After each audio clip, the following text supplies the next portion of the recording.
हर समय किसी ना किसी चीज की चिंता करता ही रहता।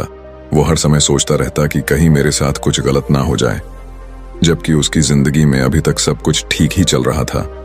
उसके पास एक बड़ा सा खेत था जिसमें अच्छी खासी फसल हो जाती थी।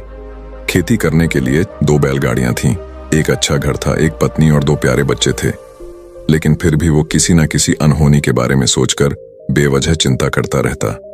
कभी सोचता कि अगर मेरी फसल में कीड़े लग गई तो क्या होगा, अगर आवारा पशुओं ने फसल को बर्बाद कर दिया तो क्या होगा, अगर सूखा पड़ गया या अत्यधिक बारिश हो गई तो मेरी फसल खराब हो जाएगी। ऐसे ही वो भविष्य की अन्य बातों के बारे में सोचकर बेवजह चिंता में डूब रहा था।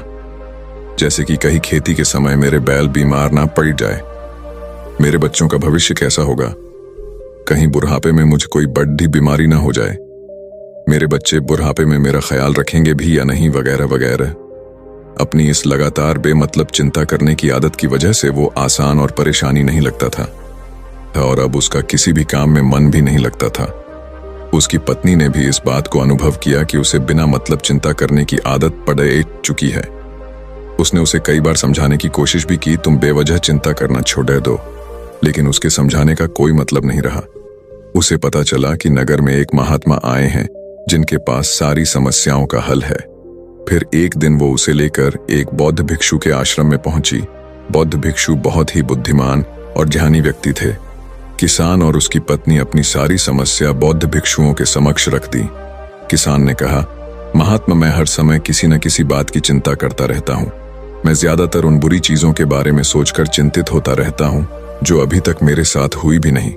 किसान की समस्या को पूरे ध्यान से सुनने के बाद बौद्ध भिक्षु ने कहा, ठीक है, तुम दोनों कल सुबह आना और फिर मैं तुम्हें तुम्हारी समस्या का समाधान बता दूंगा।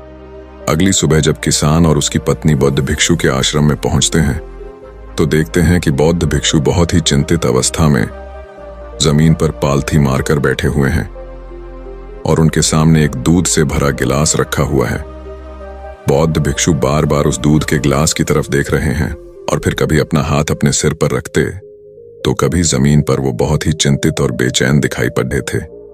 ये देखकर किसान ने पूछा, महात्मा, आप इतने परेशान क्यों लग रहे हैं?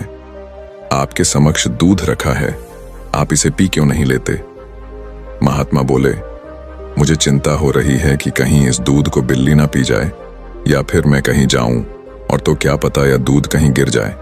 मैं दूध को पीना तो चाहता हूं लेकिन मेरा भी मन नहीं है। मैं तो यही सोच रहा हूं कि अगर ये दूध खराब हो गया या कोई गंदी चीज इस पे पच गया तो फिर क्या होगा? इतना सुनकर किसान जोर जोर से हंसने लगा। किसान ने हंसते हुए कहा, इसमें इतनी चिंता करने वाली कौन सी बात है?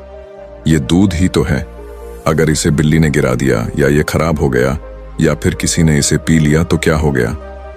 ये आपको दोबारा मिल जाएगा और वैसे भी आपका चिंता करना व्यर्थ है, क्योंकि ना तो अभी इसे बिल्ली ने गिराया है, ना ही खराब हुआ है और ना ही अभी इसे किसी ने पिया है, और हो सकता है कि भविष्य में ऐसा हो भी ना।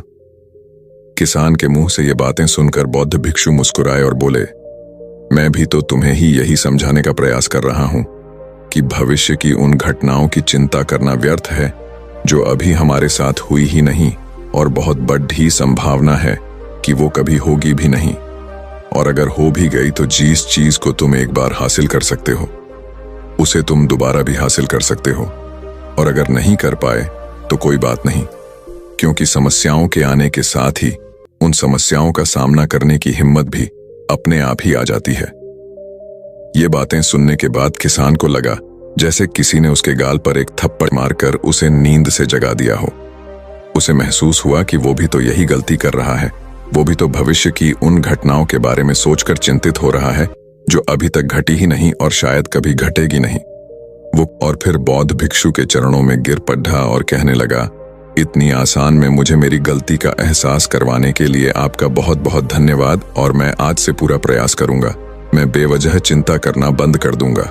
जापान में एक लोकप्रिय कहावत है, अगर तुम चल रहे हो तो सिर्फ चलो, अगर तुम खा रहे हो तो सिर्फ खाओ, लेकिन एक समय में सिर्फ एक ही काम करो, चिंता न करो।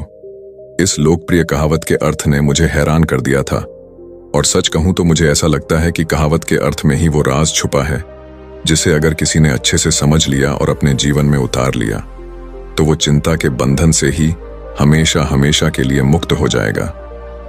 इस कहावत के अर्थ के बारे में हम आगे बात करेंगे, लेकिन उससे पहले देखते हैं कि हमारे दिमाग में इस तरह के विचार ज्यादा चल रहे होते हैं। पहला, क्या मैंने ये काम सही से किया? दूसरा, क्या मैं इसे और बेहतर कर सकता था? तीसरा, इसका परिणाम क्या होगा? और चौथा, लोग मेरे और मेरे काम के बारे में क्या सोच रहे होंगे? ये ऐसे कुछ विचार हैं जो हमारे दिमाग की सिस्टम में ज्यादातर समय चलते रहते हैं, लेकिन हमें पता नहीं चलता, क्योंकि हमने इन विचारों के साथ जीना सीख लिया है और हमारा दिमाग काम भी ऐसे ही करता है कि अगर हमने इसे किसी काम को कई बार करवा लिया तो फिर ये उसे अपनी आदत बना लेता है और फिर हमारे चाहे बिना भी उस काम को करने का प्रयास करता है। शुरुआत में तो हम किसी भी काम को अपनी इच्छा से पूरे होशो हवास में करते हैं, लेकिन बाद में वो हमारी आदत बन जाता है और फिर हम बस बेहोशी की हालत में बिना सोचे समझे उस काम को करते चले जाते हैं। जब एक बच्चा छोटा होता है तब उसे पता नहीं होता कि चिंता क्या है, लेकिन जैसे ही वो बड़ा होता है माँ बाप कहना शुरू कर देते हैं, बेटे आपको होमवर्क करना है, आपको उसकी चिंता नहीं हो रही, आपके एग्जाम आने वाले हैं, आपको उसकी चिंता करनी चाहिए। और ऐसे ही न जाने कितनी सारी चीजों के लिए बच्चों के आसपास के लोग उसे चिंता करने के लिए कहते हैं और वो छोटा बच्चा इस बात को मान लेता है। ये अच्छा, किसी भी काम को करने के लिए हमें उसकी चिंता करनी पड़ती है और फिर वो भी किसी काम की घटना के बारे में बार बार सोचने लगता है। शुरुआत में तो वो ये काम जानबूझकर करता है, लेकिन धीरे धीरे उसका मन इसे अपनी आदत बना लेता है और फिर ना चाहते हुए भी उसका मन एक ही विचार के बारे में बार बार सोचता रहता है और फिर वो अपनी पूरी जिंदगी चिंता के इस जाल में फंस कर रह जाता है।